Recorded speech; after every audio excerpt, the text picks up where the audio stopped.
Tennessee is now the latest state to pass legislation to protect homeowners from squatters. The new law expedites the removal process to 72 hours compared to 2 years, and it takes effect this July. This is the latest in a few states to pursue anti-squatting legislation. Last month, Florida lawmakers passed a bill to revoke squatters' rights and protect property owners there. In New York State, a pair of bills introduced would make it clear for the first time that squatters are not entitled to the same protections as tenants. And some other states pursuing similar legislation include Georgia and South Carolina. Tennessee State Representative Tim Rudd joins us now to talk more about the efforts in Tennessee to address this. Good morning to you, and thank you for your time. How bad has it gotten in your state? What are the horror stories that have come back to you? Well, thank you, Marni. It is increasingly getting worse, especially in larger cities like Memphis, here in Nashville, and in Chattanooga and Knoxville, where it's becoming more and more of a problem, a significant problem in Memphis, which is nearly 1 million people in Shelby County.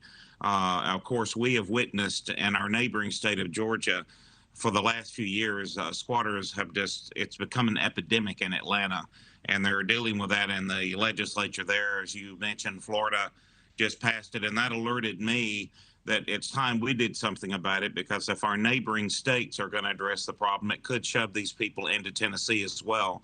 So we passed the legislation. We looked at the legislation being run around the country and based ours on that. And what it does is the property owner would go to the sheriff of the county.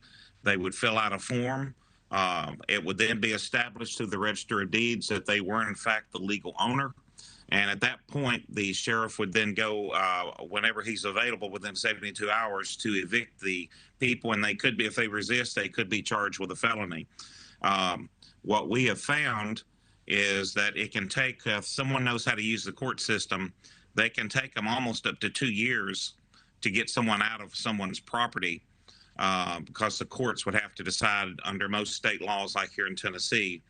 And this process will shorten it for up to as short as 72 hours. I mean, 2 years. I mean, you think about that, wrap your mind around that for a second. The emotional toll that takes on somebody, how much stress is involved, and financially, how much is spent in legal expenses to try to remedy the situation.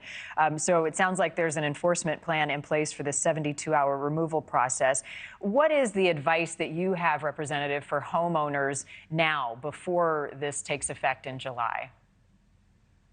Well, the biggest thing is, of course, call your local authorities, get the process started, and also keep up your payments, keep up your insurance on the property, because it's still your property, and you could lose your property during this whole incident. But it's an unfortunate situation when criminals use the court system against citizens, if they know the system better than the average citizen, which never is in court except maybe to pay a traffic fine.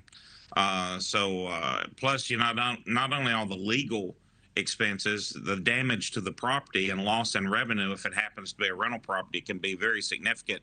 In some cases, up to $50,000 for the property owner. Yeah, it's costly. It's frustrating. Just a little less than a minute left. Does this speak to a larger problem, though, the squatters that, you know, this is not a defense of what they're doing, but that they don't have anywhere else to go? Is that part of the issue here in your community? Well, I have found in researching this, most of the squatters actually have jobs, have work. They just have chosen this as a method to save money to live. And of course, some are mentally ill, but most are just, you know, people that know the system and figured, well, I could just live here for free.